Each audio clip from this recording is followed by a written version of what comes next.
शुरू करते हैं जी आज का डिस्कशन। और आज है 30 दिसंबर 2021। तो आज की पहली न्यूज़ है फिलीपींस के बारे में। बहुत इंपॉर्टेंट टॉपिक है, इन पे क्वेश्चन बहुत ज़्यादा बनते हैं। फिलीपींस जो कंट्री है, फिलीपींस में एक टाइफून आया है। टाइफून का इसका नाम है रोए। बहुत इंपॉर्टेंट क्वेश्चन है। टाइफून का नाम है रोए। तो ये बहुत इंपॉर्टेंट बन जाता है। टाइफून आया है वो भी फिलीपींस में, जो कि एक एशियन कंट्री है, और इसका नाम है रोए। सबसे ज़्यादा इंपॉर्टेंट तो इसका नाम है रोए, जो नाम है।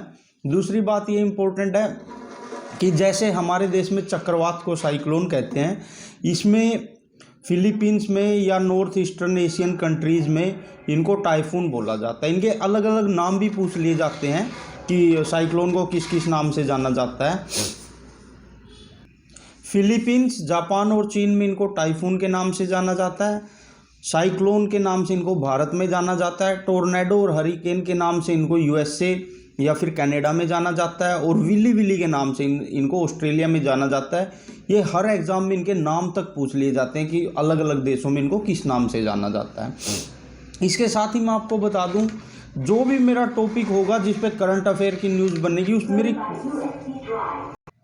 जो भी मुद्दा होगा उस मुद्दे से रिलेटेड जो भी उससे बेसिक न्यूज़ भी होंगी। ये तो करंट की न्यूज़ है, जैसे इससे जुड़ी हुई बेसिक न्यूज़, उससे जुड़ी हुई हर चीज़ मैं कोशिश करूंगा जिसमें क्वेश्चन बनते हैं आपकी क्लियर करवा दूं, ताकि उससे आपको बहुत फ़ायदा हो और साथ में आपको समझने में भी इजी पड़ती है। क्योंकि जब कोई भी मुद्दा हम डिस्कशन करते हैं तो उससे जुड़ी हुई चीज़ें समझनी फिर आसान हो जाती हैं, क्योंकि मैं फैक्ट और कॉन्सेप्ट दोनों क्लियर करके बताता हूँ।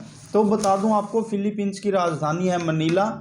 और ये फिलीपींस में बहुत इंपॉर्टेंट, इतनी बार क्वेश्चन आया हुआ अलग अलग एग्जाम्स में। इसी मनीला में फिलीपींस की राजधानी में हेडक्वार्टर है एडीबी, यानी एशियन डेवलपमेंट बैंक, जो कि पूरे एशिया का सबसे बड़ा बैंक माना जाता है। एशियन डेवलपमेंट बैंक, एशियाई विकास बैंक, इसका हेडक्वार्टर मनीला में है, फिलीपींस की राजधानी में। बहुत इंपॉर्टेंट है। और फिलीपींस की राजधानी मनीला है और इसकी मुद्रा पीसो है। इसके साथ ही चलते हैं अगली न्यूज़ पे। मोजाम्बिक एक कंट्री है, अफ्रीकन कंट्री, जिसमें अभी भारत ने अनाज भेजा है क्योंकि वहाँ पर बहुत ज़्यादा सूखा आया हुआ है। मोजाम्बिक की राजधानी है मापुतो और इसकी जो मुद्रा है वो है मेटिकल। इससे जुड़ा हुआ मैं बहुत इंपॉर्टेंट क्वेश्चन बताता हूँ आपको। मिशन सागर कोरोना के पीरियड में भारत ने लॉन्च किया था। इस मिशन सागर का यही मकसद था कि कोरोना के दौरान जिन देशों में अनाज की, दवाई की, इन सब चीज़ों की कमी आ गई थी, मिशन सागर समंदर के जहाज़ों के रास्ते भारत ने वहाँ पर अपना सामान भेजा, दवाइयाँ भेजी और अनाज भेजा उन देशों की सहायता के लिए। और ये ट्रेड या फिर फॉरेन पॉलिसी को बैलेंस करने के लिए भेजा जाता है, ताकि इन देशों में चीन जो इन्वेस्टमेंट कर रहा है ये उनकी तरफ झुकाव ना रखें और बराबर सम्मान दें भारत को भी। ठीक है, तो बहुत इंपॉर्टेंट है मिशन सागर, जो कि बाहर के देशों को रसद सहायता दी जाती है, उससे रिलेटेड है मिशन सागर। इस पे इंपॉर्टेंट क्वेश्चन बन जाता है।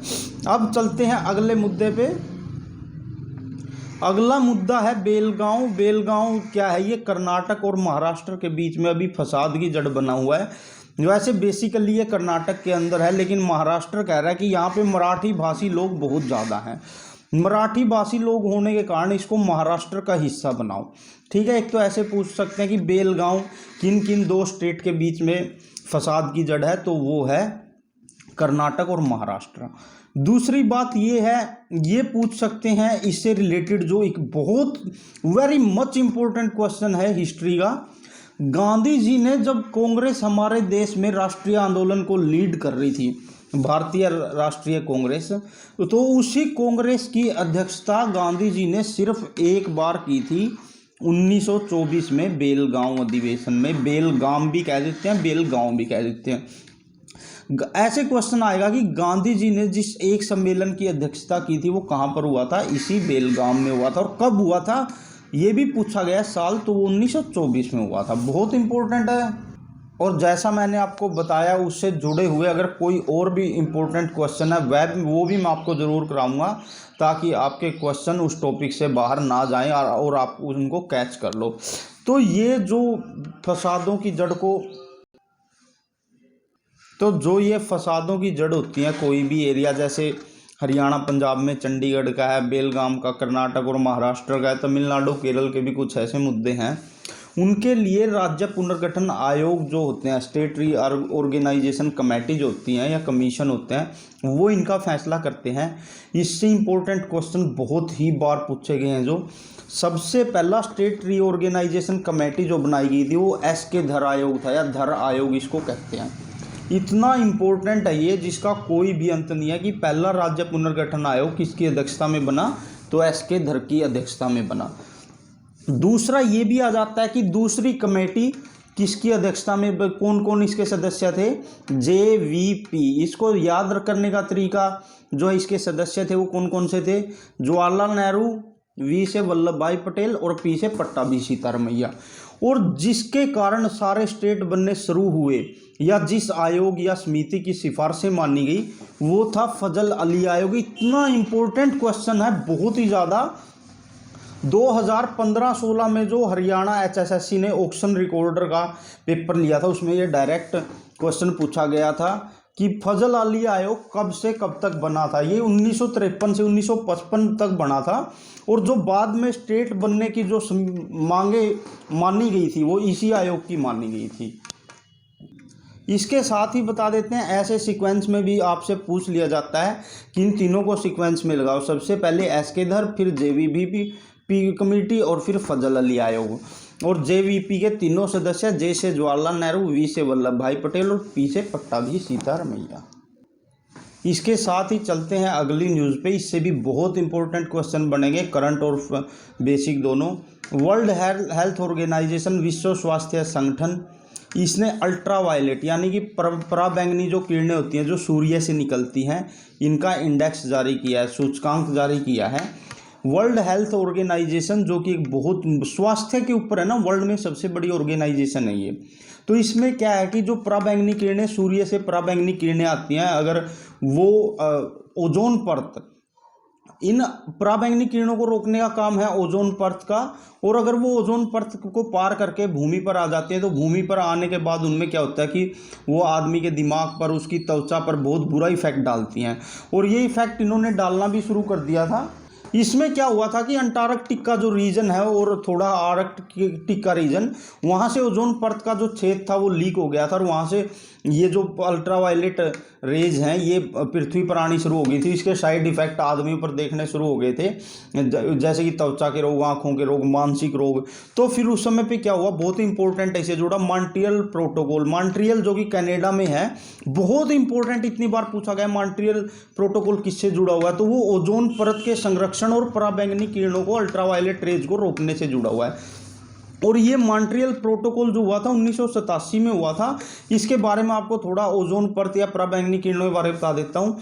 जो ये ओजोन परत है ये समताप मंडल में है, और समताप मंडल में ये क्या करती है, जो कि अल्ट्रावायलेट रेज हैं इसको ये रोकती हैं। पृथ्वी की इसे चादर भी कहा जाता है, यानी कि पृथ्वी की सुरक्षा चादर। अगर ये किरणें पृथ्वी पर आ जाएंगी जो अल्ट्रावायलेट रेज हैं, तो मानव जाति के लिए तबाही का काम करेंगी, हर जाति के लिए जो कि जीवित है, जीव है, जो सांस ले सकते हैं। इसके साथ ही मैं बता देता हूँ, ये जो अल्ट्रावायलेट रेज हैं ये फ्रिज और AC से सबसे ज़्यादा निकलती हैं।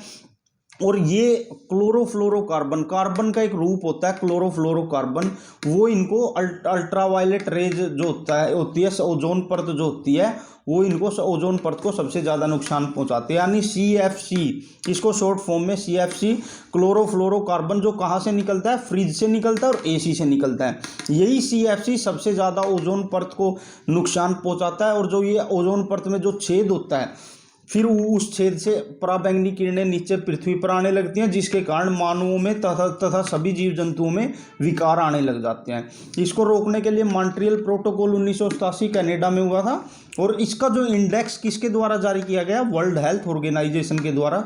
तो ये आपका पूरा टॉपिक क्लियर हो गया, बहुत इंपॉर्टेंट है। और वर्ल्ड हेल्थ ऑर्गेनाइजेशन का जो हेडक्वार्टर है वो जेनेवा स्विट्जरलैंड में है।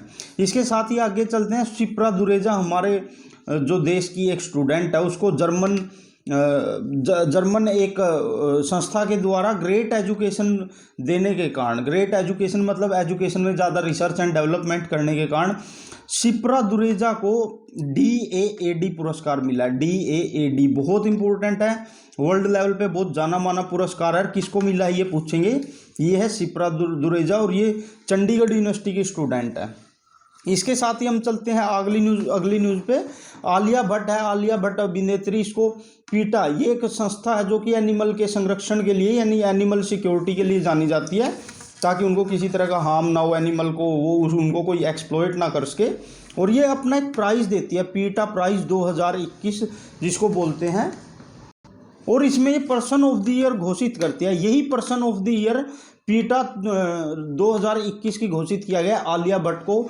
एक इंडियन पर्सनैलिटी, देखिए कितना इंपॉर्टेंट है कि इंडियन पर्सनैलिटी आलिया भट्ट जिसको पीटा 2021 का person of the year award मिला है। बहुत इंपॉर्टेंट है।